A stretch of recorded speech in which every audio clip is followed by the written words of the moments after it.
The gravy was still steaming when my mother looked straight through me and said, "Elena, get out. We're tired of carrying you." Forkfuls froze halfway to mouths.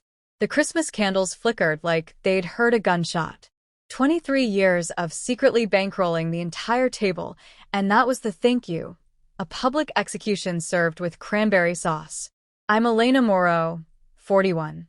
The daughter who learned early that love was a ledger only I could read. While my brothers learned to ask, I learned to give, quietly, endlessly, because if I paid enough, maybe one day the seat beside my mother wouldn't feel borrowed. Nobody spoke up. Not Dad with words, anyway. My father, Richard, studied his plate like the mashed potatoes might file a restraining order. Marcus, the golden oldest, suddenly discovered an urgent text, screen black. And little Prince Julian smirked behind his wineglass, the same smirk he wore the day I paid off his third DUI so he could keep his license. I'd covered everything. Mom's credit card debt when Dad's heart stuttered, Julian's rehab, twice. Marcus's down payment on the house he brags was all me. I even bought the lake house they call ours and signed it over because Mom cried about legacy. I told myself it was love. Really, it was ransom to stay in the photo. But when she said, "We're tired of carrying you," something crystallized. The math finally added up. They weren't carrying me. I was the mule. I stayed for dessert, just to watch them pretend the air hadn't changed temperature. Mom passed the pie like a queen distributing crumbs to loyal subjects who hadn't just watched her banish one. I smiled, nodded, tasted nothing. Inside, I was already gone. That night, in my downtown condo, I opened the forbidden spreadsheet. 20 years of transfers, labeled gift so my accountant wouldn't ask questions. The total made my stomach flip, not from the number, but from how invisible I'd made myself to reach it. One by one, I killed the autopays. Lake house utilities, parents' property taxes, Julian's car insurance, the family's streaming accounts. Click, click, click. Each cancellation email pinged like a tiny firework. The lake house deed still had the clause my attorney insisted on. If anyone contested my original gift or tried to exclude me, title snapped back to me automatically. I'd laughed when he suggested it. Tonight, I whispered thank you to past Elena for listening. 4 days later, Julian called screaming about frozen pipes and no Wi-Fi. Fix it, Elena. You can't just. You told me to stand on my own, I said. So I am. He was still yelling when I ended the call. Then came the certified letter.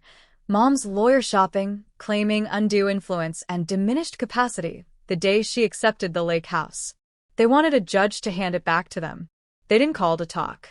They sued that I called my attorney at 8:02 a.m. Congratulations, he said, almost laughing. Filing that petition triggered the reversion clause. The house is yours again, as of yesterday. Their greed just gifted it back. We met at the old diner on Maple, greasy spoons, cracked red seats, neutral ground.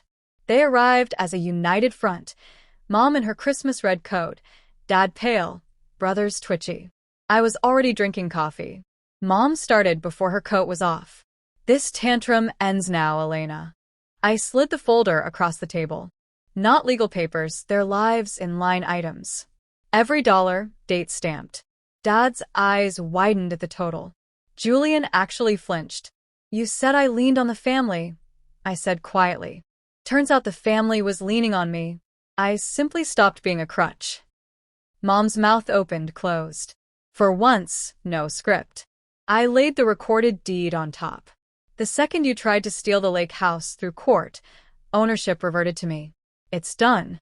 You lost it because you couldn't stand me having anything you couldn't control. The silence was so complete I heard the waitress drop a spoon 3 booths away. I placed a single silver dollar in the center of the table, shiny, meaningless.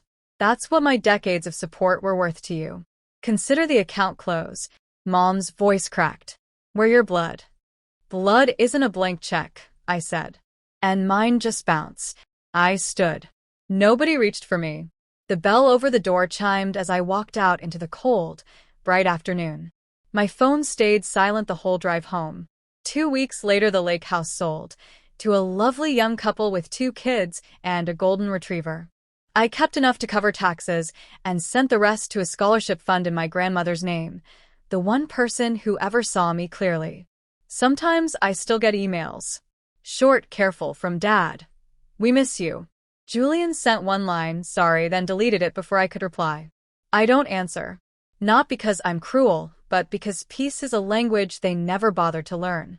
I spent last weekend alone at a tiny cabin I actually chose. Small, mine, paid in full with money that used to vanish into their accounts. The quiet there is different. It doesn't beg. It just holds me. If you've ever been the family ATM with an eviction notice nailed to your heart, know this. Stopping the flow isn't betrayal. It's the moment you finally choose yourself. And the silence that follows? That's not punishment. That's freedom learning how to sing.